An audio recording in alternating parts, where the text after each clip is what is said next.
Nous recevons sur ce plateau Dr Cheikh Tidiane Gadio, ancien ministre des Affaires étrangères et grand panafricaniste. Bonsoir, monsieur le ministre. Bonsoir. Alors, 50 ans de l'UIA, devenu UIA, en regardant dans le rétroviseur, qu'est-ce que vous retenez? Je crois qu'effectivement, il faut regarder le rétroviseur, mais surtout, il faut rapidement revenir et tracer un peu les perspectives pour l'Afrique, pour le futur. Le bilan est mitigé, pour dire les choses honnêtement. Le bilan est mitigé dans la mesure où un des objectifs fondamentaux a été atteint, terminer la décolonisation du continent et mettre fin à l'apartheid. Mais outre cela, tous les autres objectifs sont sur la table. Réussir le développement du continent, c'est encore un objectif à atteindre. Réussir la coopération entre États, c'est un objectif à atteindre. Coopération dans le sens de l'intégration régionale et peut-être continentale. Mais de façon plus problématique, c'est réussir la paix et la sécurité et l'unité du continent, c'est-à-dire les États-Unis d'Afrique. Honnêtement, je crois qu'on est très loin du compte sur ces questions-là. Et je pense qu'il faut redresser la barre, réorienter l'Union africaine, vraiment et la mettre sur les rails de l'objectif des États-Unis d'Afrique. Pour moi, c'est cela qui peut régler nos problèmes fondamentalement. Je peux argumenter mon point de vue. Et je pense que le triomphe des Senghor et des autres sur Nkrumah nous a coûté très cher. D'accord. On va revenir sur cette question de l'unité. Il y a 50 ans, il y avait beaucoup d'espoir et puis beaucoup de déceptions aujourd'hui. Comment on peut expliquer ces échecs? Je pense qu'il y a énormément de raisons qui peuvent jouer. L'Afrique, c'est le continent des ressources naturelles, un tiers des réserves naturelles du monde. C'est le continent de toutes les opportunités avec quasiment 1 milliard d'habitants aujourd'hui et des forces vives extraordinaires, une jeunesse vibrante, plus de 50% de la population. Si vous mettez tout cela ensemble, l'Afrique devient le continent aussi des grandes convoitises, n'est-ce pas? Grandes opportunités d'une part, grandes convoitises d'autre part.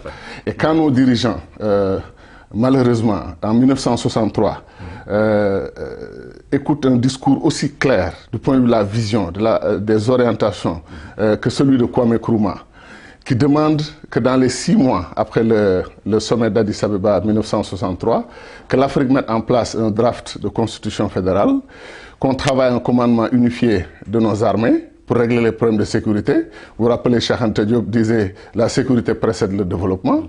Et donc la sécurité précède le développement, ça a été prouvé aujourd'hui avec les crises Mali, Somalie, République démocratique du Congo et autres. Donc Nkrumah pose les jalons, indique clairement les voies à emprunter. Malheureusement, des chefs d'État africains que je respecte. Senghor est un grand Africain, n'est-ce pas, qui a marqué l'histoire du continent. Mais j'ai relu son discours il n'y a même pas une semaine. J'étais choqué de voir qu'il était le grand théoricien du pas à pas, étape par étape. Alors moi, ce que je dis aux Senghoristes qui défendent que Senghor avait raison, c'est que 50 ans plus tard, leur bilan n'est pas bon.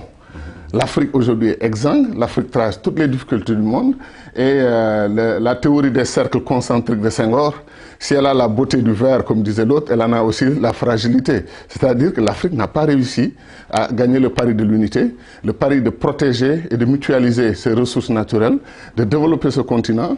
Nous avons essayé la voie individuelle, à côté de la Corée du Sud, de la Malaisie, qui ont essayé la voie individuelle. Ces pays-là ont réussi. L'Afrique n'a pas réussi la voie individuelle. Qu'est-ce qui nous reste? La voie collective. Revenir au discours du fédéralisme, de l'État fédéral. Et Cheikh Anta Diop avait raison de dire qu'il faut rapidement faire basculer ce continent sur la pente de son destin fédéral. L'Union africaine doit s'atteler à cette tâche. D'accord. Avant d'arriver à la question du fédéralisme, il y a cette autre question. Aujourd'hui, l'Union africaine créée en 2002, est-ce qu'elle peut corriger les limites de l'OUA? Honnêtement, quand on a dit Union africaine, il y avait 2 interprétations. Ceux qui ont compris que c'était une sorte de mimétisme par rapport à l'Union européenne. Parce que vous savez que dans l'organisation, il y a de grands admirateurs du modèle de l'Union européenne. Or, l'Union européenne a certes des mérites, mais ce modèle a des limites. Nos amis européens aujourd'hui se posent aussi les mêmes questions que nous du fédéralisme européen. Est-ce qu'ils vont aux États-Unis d'Europe ou est-ce qu'ils vont continuer à rester des entités juxtaposées, concurrentes entre elles, n'est-ce pas, dans une compétition entre pays européens, ce qui les empêche d'être une puissance mondiale. Aujourd'hui, il n'y a que l'Europe. Si vous additionnez leur PIB des pays membres de l'Union européenne, cet ensemble dépasse les États-Unis d'Amérique. Il n'y a qu'eux qui l'ont réussi. Mais aujourd'hui, quand on parle des perspectives des puissances mondiales de demain. On parle de la Chine, de l'Inde, du Brésil et des États-Unis. 3 grandes fédérations et un pays continent comme la Chine. On ne parle même pas de l'Union européenne. Donc quand on a créé l'Union africaine, certains croyaient que la voie pour nous, c'est d'emprunter la voie de l'Union européenne. Je pense que la preuve est faite aujourd'hui que ce n'était pas la voie. Maintenant, quand on a dit Union africaine, certains ont cru qu'on voulait accélérer effectivement la démarche pour arriver aux États-Unis d'Afrique. Ça n'a pas été fait. L'autre grand défi que l'Union africaine voulait relever, c'est le défi de la paix et de la sécurité. Mais honnêtement, les résultats sont terribles. La République démocratique du Congo est en guerre, quasiment déstabilisation, attaque, coup d'État, sécession depuis 1960. Avec l'assassinat de Lumumba, qui est un acte fondateur de la tragédie qui a frappé ce continent depuis lors. Ensuite, la Somalie. Nous avons vu un État s'effondrer sous nos yeux. Par la suite, nous avons eu le Libéria, qui s'est aujourd'hui remis pays convalescent, ce que j'appelle les États convalescents. Nous avons eu la Sierra Leone. Nous avons eu la crise en Côte d'Ivoire, que personne n'avait dans ses calculs, tellement ce pays était beau, grand, stable, etc. Il y avait des promesses pour un leadership continental. Le Soudan est arrivé avec le Darfour. Et malheureusement, ça se termine par quoi? La partition du plus grand État africain qui faisait notre fierté, le Soudan, en 2 États. Et plus grave maintenant, le printemps arabe est arrivé, avec ses conséquences immédiates sur le Sahel. Et nous avons eu la crise du Mali, la plus grande crise quasiment de l'histoire récente de l'Afrique, avec des pick-up qui entrent dans un pays africain et qui prennent 70% du territoire en 2 semaines. Ça pose quoi? La vulnérabilité de tous nos États. Ça pose quoi? Que l'architecture de paix et de sécurité en Afrique n'est pas opérationnelle, n'a pas réussi. Quand Nkrumah disait commandement unifié, Cheikh Anta Diop disait sécurité d'abord, on ne les a pas écoutés. Aujourd'hui, on se rend compte qu'aucun pays d'Afrique, excepté peut-être l'Afrique du Sud, et peut-être le Nigeria, et même le Nigeria aujourd'hui déstabilisé, fragilisé par Boko Haram, on se rend compte que les nouvelles menaces, notamment le terrorisme, prend l'Afrique comme une proie facile. Et nous devons, et je dois féliciter le président du Sénégal pour avoir effectivement fait la proposition d'une force africaine à mettre en place rapidement. Nous, on a aussi défendu cette idée à la tribune des Nations Unies le 25 avril quand il y avait la journée de l'Afrique.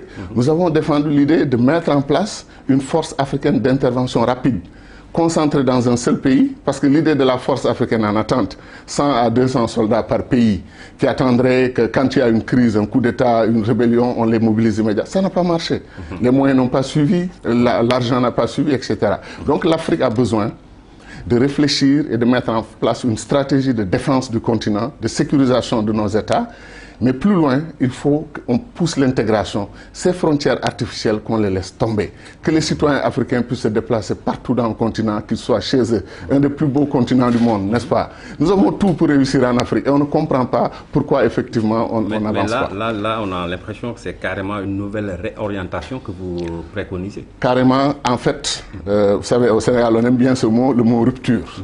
C'est le temps de la rupture essentielle.